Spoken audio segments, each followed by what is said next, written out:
جائے گا۔ سب سے پہلا عمل آپ کا میرا، سب سے پہلا عمل جو تولا جائے گا نماز روزہ نہیں، حج نہیں، زکات نہیں، تبلیغ نہیں، جہاد نہیں، علم نہیں، تہجد نہیں، تو کیا؟ سب سے پہلے آپ کا اپنی بیوی سے سلوک تولا جائے گا، اور سب سے پہلے بیگم کا خامن سے سلوک تولا جائے گا۔ وہ رابعہ بصری بھی ہے نا، وہ رابعہ بصری بھی ہے جن کی ضرب المثل بن گئی بندگی تقوی۔ پہلے یہ تولا جائے گا خامن سے کیا سلوک ہے۔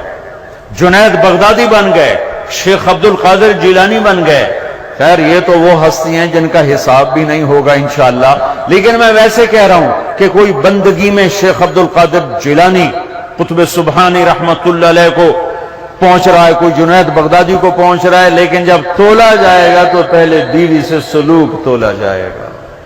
تو اپنے گھروں میں حسن سلوک رکھو۔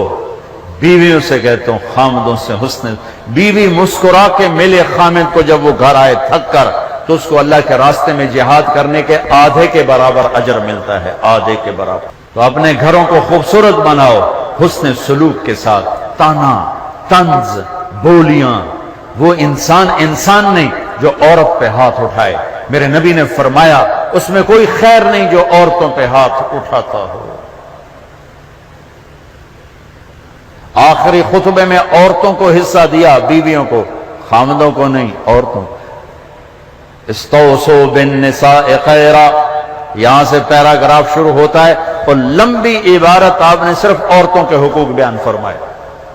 تو میرا معاشرہ امبیلنس سا ہے، کہیں خامند بیوی خود نادان ہیں تو لڑ کے تباہ ہو رہے ہیں، کہیں خامند بیوی میں محبت ہے لیکن ساس شریف نے جنازہ ہی کر چھڑیا ہر شاید، سسر اوپر تلوار لے کر۔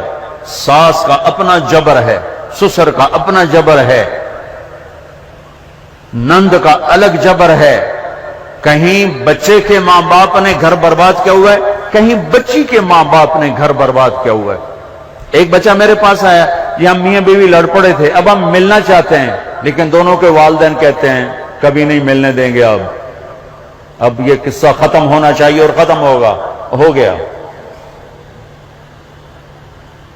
یہ جبر، یہ ظلم، چونکہ ہمارا جوائنٹ فیملی سسٹم ہے، میں ہاتھ جوڑتا ہوں، میں کسی رشتے کو اچھالنا نہیں چاہ رہا، لیکن جو گھروں میں ہو رہا ہے میں بتا رہا ہوں۔ کہیں خامن نادان ہے، بیوی کے ساتھ بدتمیز ہے، کہیں بیوی نادان ہے، خامن کے ساتھ بدتمیز ہے، کہیں دونوں بہت اچھے ہیں لیکن خامن کے ماں باپ کا ظلم ہے، کہیں بچی کے ماں باپ کا ظلم ہے، کہیں بہن بھائیوں کا ظلم ہے۔ اللہ کے واسطے اپنی حدود میں رہو، اپنی حدود میں رہو۔ یہی تمہاری یونیورسٹی میں پچھلی دفعہ بیان کر کے آیا، آفس پہ بیٹھا تھا، ایک بچی باہر رو رہی تھی، تو مجھے کہا یہ ایک بچی باہر رو رہی آپ سے ملنا چاہتی، تو میں چلا گیا، ساتھ آفس کے چھوٹا سا کمرہ ہے، تو پھر بھی رو رہی، میں سمجھا شاید میرا بیان سن کے کوئی زیادہ اثر لے لیا ہے۔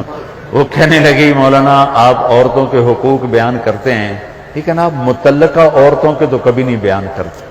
مجھے یوں لگا جیسے مجھے کسی نے نا خنجر سے دو ٹکڑے کر دے، کہا متعلقہ بچیوں کے بارے میں تو کبھی نہیں بولے۔ اس کے بعد سے میں نے بولنا شروع کیا، پھر میں نے کہا کیا ہوا بیٹی آپ کو طلاق؟ جی مجھے طلاق ہوئی، میں طلاق یافتہ ہوں۔ کیا مسئلہ تھا؟ کہا میرا خامن بہت اچھا تھا، ہم دونوں میاں بیوی میں بہت محبت تھی، بس میرا سسر کہتا اوے مینو چنگی نہیں لگ دی انہوں طلاق دے، اوے مینو چنگی نہیں لگ دی انہوں طلاق دے۔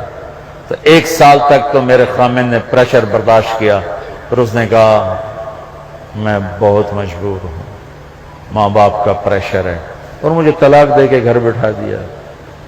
اب کوئی ہے ہی نہیں جو ہمیں پوچھے، بوڑھے لوگوں کے رشتے آتے ہیں۔ متعلقہ بچیوں کو پہلے دیکھا کرو، بیوہ بچیوں کو پہلے دیکھا کرو۔ میرے نبی نے متعلقہ بیوہ عورتوں سے شادی کی، صرف ایک کنواری سے شادی کی، اور ہمارے یہاں طلاق کی ہوئی ہے، انت طلاق ہو گئی، انت طلاق ہو گئی ہے، انت طلاق ہو گئی۔ 99% ظلم لڑکے والوں کی طرف سے ہوتا ہے، 1% لڑکی کا ہوتا ہے نادانی، لیکن اکثر لڑکوں کا ظلم ہوتا ہے۔ وہ رشتے تلاش کرو جو بچیاں بیٹھی ہوئی ہیں، کہیں بچیوں کی شادیاں ہو گئی ہیں، بچہ ساتھ لے کر گئی ہیں، یا نوجوان چھوٹے بچوں کے ساتھ بیوی فوت ہو جاتی ہے تو وہ دوسری شادی کرتا ہے تو نئی ماں آتی ہے، تو سوتیلے پن کے جو ظلم سنے ہیں اس نے بھی دل کو پارا پارا کر کے رکھ دیا ہے۔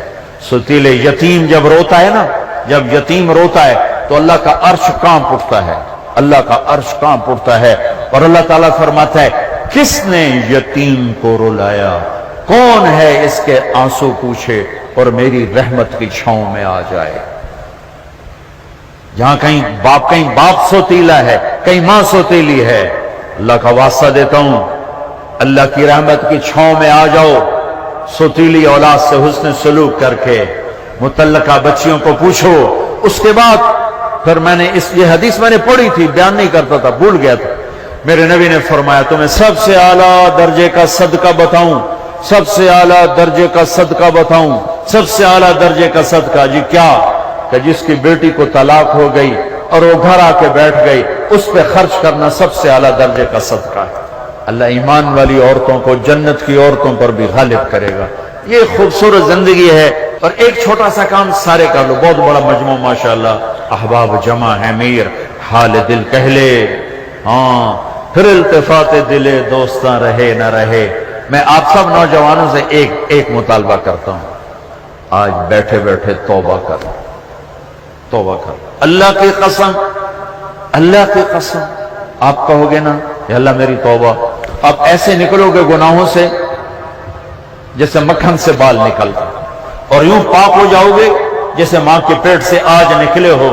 اللہ کو معاف کرنا اتنا اچھا لگتا ہے۔ یہ نہ ڈرنا کہ میں نے مانچسٹر میں بیان کیا، یہ توبہ کی بات کی، ایک نوجوان آ گیا 35-36 سال، مولانا کیا واقعی اللہ معاف کر دیتا ہے؟ وہ اتنا سہمے ہوئے، ہمارے نوجوان خطیبوں نے نا لوگوں سے اللہ چھین لیا ہے، اتنا خوفناک کر کے دکھایا ہے تو لگتا ہے دوزخ ہے، جنت کے سپاس سے وسدی کوئی نہیں۔ اچھا اللہ معاف کر دے گا؟ میں نے کہا جی۔ کیا واقعی معاف کر دے گا؟ میں نے کہا جی میرے بہت زیادہ گناہ ہیں۔ میں نے کہا بچہ تیری عمر کیا جو کہہ رہا تیرے بہت زیادہ گناہ ہیں؟ اور تو اتنے گناہ کر، میں گناہوں پہ دلیر نہیں کر رہا، میں مایوسی سے نکالنے کی بات کر رہا ہوں کہ ہمارا نوجوان یا بوڑھا کہتا ہے جی میرے گناہ ہی بہت زیادہ ہیں، میری کیسے توبہ ہوگی، میری کیسے معافی ہوگی؟ میں یہ بتانا چاہتا ہوں کہ میرا اللہ کہتا ہے دھرتی گناہوں سے بھر دے اور اٹھا کر آسمان کی چھت کو لگا دے، اور پھر ایک دفعہ کہہ دے یا اللہ معاف کر، تو میں سارے ہی معاف کروں، سارے۔ تو اب تو سب بچے بیٹھے، اور بوڑھے ہوں گے تو 60-70 سال 80 سال، اس سے زیادہ کیوں؟ تو جب ہم کہتے ہیں نا یا اللہ میری توبہ، اور ایک اور حدیث سنو، میرے نبی نے فرمایا جو توبہ توڑ دے پھر کر لے، پھر توڑ دے پھر کر لے، پھر لیکن کرے سچے دل سے، کرے سچے دل سے، کرے سچے دل سے۔ اگر دن میں 70 دفعہ بھی اس کی توبہ ٹوٹی اور اس نے ہر دفعہ کر لی سچے دل سے، تو اللہ کا محبوب ہی رہے گا، مجرم نہیں بنے گا۔ کتنے مزے کی بات ہے۔ اب تمہیں حدیث کے لفظ سنا دوں تاکہ تم کوئی اعتراض نہ کرو کہ تو گھڑ کے بولی جاندہ ہے۔ ما عاد ما اصر من استغفر وان عاد فی اليوم 70 مرتا، جو دن میں 70 دفعہ توبہ توڑ کے پھر کر لے، اللہ کی نظر میں مجرم نہیں ہے۔ مجرم کون ہے؟ جو توبہ نہ کرے، جو کہ کیا ہو گیا، سارے شراب پی رہے ہیں میں نے پی لی، کیا ہو گیا، سارے منہ کالے کر رہے ہیں میں نے کیا، کیا ہو گیا، سارے رشوت لے رہے ہیں میں نے لے لی، کیا ہو گیا۔ یہ کیس خطرناک ہے۔ اور وہ جو رونے دھونے والا ہے وہ تو مسئلہ ہی کوئی نہیں،